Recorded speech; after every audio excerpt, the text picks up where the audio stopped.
Não nasci das ondas do mar, não nasci do sopro da brisa. Este fogo que bombeia minhas veias tem outro nascimento, em local ignorado, em dia desconhecido. O calor me tomou nos braços muito cedo.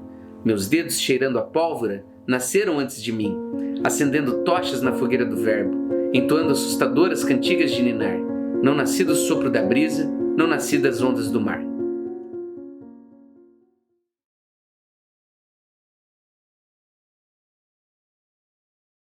Eu comecei a escrever o livro depois do trabalho, né? Então eu saía às 5h30 e escrevi até meia-noite, 1h30. Fiquei focado naquilo, né? Escrever não é uma tarefa fácil, é árdua, né? É quase um ato masoquista, porque você sofre tanto e há algum prazer ali desse sofrimento. O J.M. Coates fala que poucas vezes ele sentiu esse prazer, né? Que é, às vezes, como o tema te atiça, você atiça o tema, né? Então eu senti isso, que num determinado momento, quanto mais eu escrevia, mais aquilo se alimentava, né? Acho que quem forma é a notícia mesmo, né? Sem dúvida, e são os bons canais de notícia, né? A Folha, o Estadão, enfim. New York Times, o País, são as grandes fontes. Mas eu acho que a função aí do livro é fazer uma reflexão, né? Nesse sentido, eu acho sim, acho importante. Acho válida.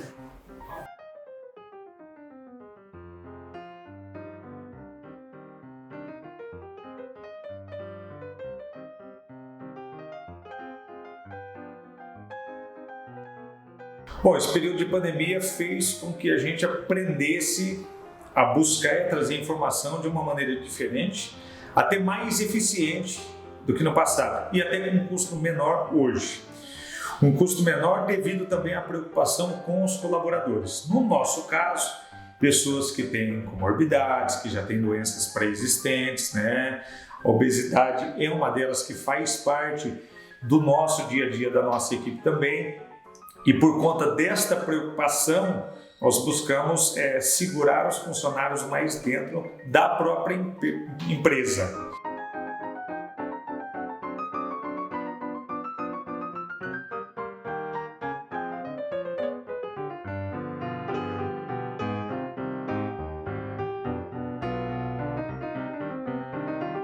Nós vivemos dois lados diferentes que infelizmente estão ligados à política relacionada à pandemia. Aqueles que imaginam que a pandemia ela não existe e a gente tem que mostrar para eles que infelizmente ela existe, e aqueles que acham que tudo está 100% complicado e também não é. É tentar fazer o meio termo, mas trazer a notícia real. A gente sabe que muitas pessoas começaram a ligar política à pandemia, a tratamento precoce ou a números que são mentirosos.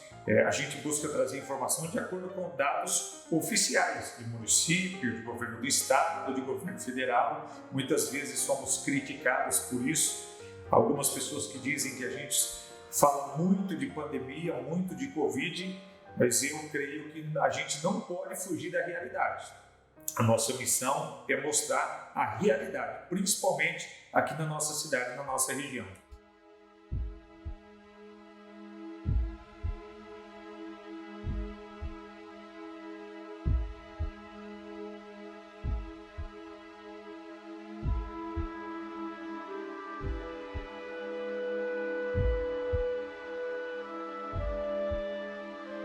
Publicitários e políticos brindam omissões em taças de cristal.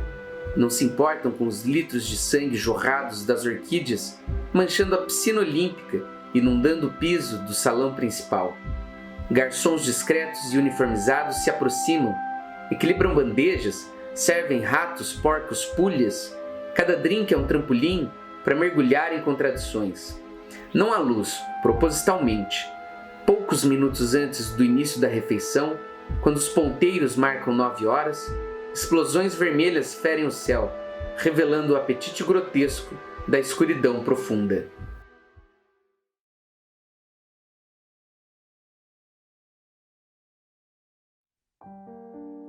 A pandemia está gerando uma série de consequências políticas que a gente vê para além do Brasil, não é somente no Brasil, vai ver na Europa, nos Estados Unidos. No final do ano de 2020 houve eleições nos Estados Unidos e o candidato que era o presidente da República perdeu, o Trump, entre outras coisas, por causa da pandemia. A pandemia foi um fator determinante, já está demonstrado. Então a pandemia ela tem consequências políticas, né? Por quê? Porque ela demanda agora algo que estava se perdendo, que é um Estado que coordena. Por mais que os indivíduos autonomizados, as empresas, as ações, você tem que ter uma instância ordenadora e coordenadora, né, que é o Estado. Então o Estado precisa estar. Então e se precisa do Estado, eu preciso então pensar politicamente. Então ela necessariamente ia ser politizada, né? A questão é como que os entes políticos estão lidando com esse novo desafio, com esse novo fenômeno. No Brasil, o governo Bolsonaro optou por uma via política de negação dos efeitos da pandemia, né, e o que tem gerado um desastre total na condução da pandemia. Bolsonaro é minha musa. Ele está presente ali em boa parte dos poemas, né? Não, esse é o livro escrito nesse calor, né?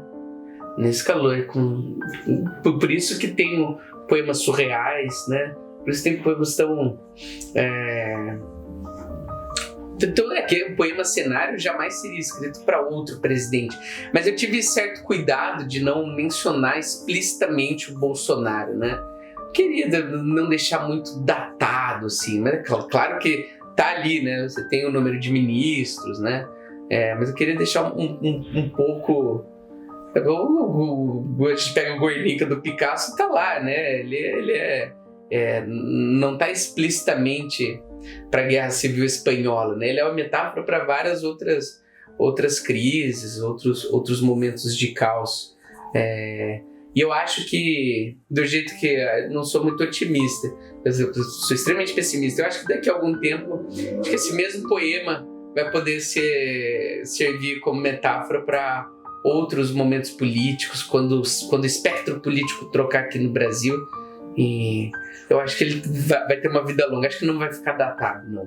Então, a pandemia, ela necessariamente leva a essa visão política. Você tem que pensar politicamente a pandemia, não tem como, não dá mais. Isso seria uma das primeiras consequências históricas que a pandemia vai deixar, né? De repensar a nossa instância política, né? Nós vamos ter que nos repensar politicamente.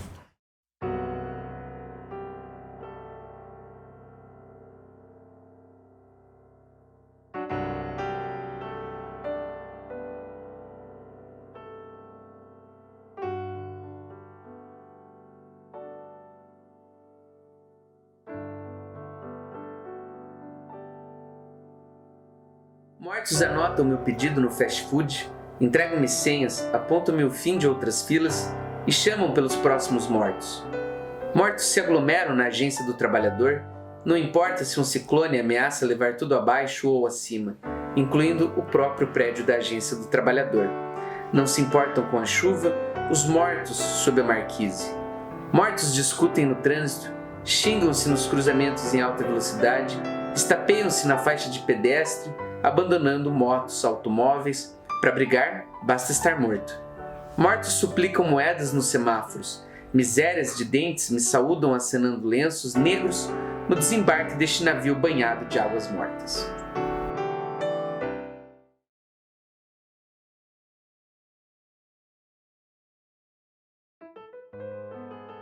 A gente via números de mortes de pessoas mais distantes da nossa convivência. E, infelizmente, a cada dia que passa, isso vai se aproximando, né? Pessoas jovens aí perdendo a vida, aquelas pessoas que você nunca imaginou que pudessem sair da sua vida de uma maneira tão precoce, e isso aconteceu, né? Tivemos jornalistas, pessoas ligadas à família, amigos, conhecidos, que infelizmente acabaram também aí nos deixando por conta dessa doença.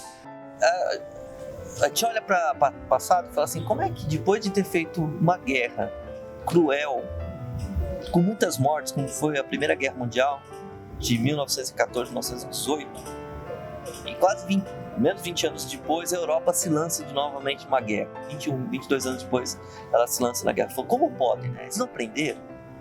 Então a gente acha assim que as tragédias, a gente acha assim, não, a pessoa vai morrer, alguém, aí ele vai mudar. Não é, a morte não necessariamente provoca mudanças, e não necessariamente provoca também mudanças para melhor. Então essa tragédia humanitária, a pergunta que a gente tem que fazer é a seguinte, nós vamos olhar assim, precisava morrer tanta gente no Brasil e no mundo? Não precisava. Olha, nesse período a gente percebeu a procura por ajuda do básico, ela aumentou muito. Antes nós tínhamos aqui um maior número de procura de itens para reabilitação de pessoas acamadas, alimentos especiais para pessoas adoentadas, só que o número de pessoas que vieram procurar o básico, o alimento para o dia a dia, ele aumentou muito. E essa é tanto uma necessidade que o número de doações ele também aumentou. Pessoas se preocupando realmente com isso. A literatura ela é a única forma que a gente tem, é a forma mais eficiente de se revoltar contra a realidade. Não só quem escreve, mas também como quem lê, né? Você tem oportunidades de experimentar outras sensações, outras vidas, outras trajetórias, né? Jean Valjean nos Miseráveis, né? Don Quixote, o Em Busca do Tempo Perdido, são universos tão ricos, tão fabulosos, que quando a gente tá com aquele livro em mãos, aquilo começa a ser uma coisa revoltante, né? Você fala, porra, como é que isso aqui é tão espetacular e esse mundo que eu tô é tão diferente, né? Então, isso aí provoca uma revolta.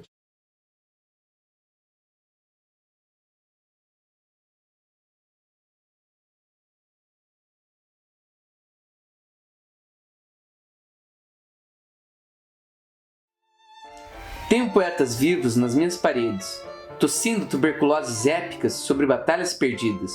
Quem, se eu encontrasse, na legião de mutilados, me impediria? As portas do comércio foram fechadas. As entradas de prédios e garagens estão protegidas. Ouço estrondos de véspera de ano novo, mas não há dezembro neste breu, e as vozes berradas não são de festas nem de alegria. Tenho justificativas derramadas no lençol e sotaques refugiados nas sarjetas. Meu coração é uma garrafa de Coca-Cola, riscando candentemente o céu esfumaçado, devastando em gasolina e caos o que houver abaixo, ao lado.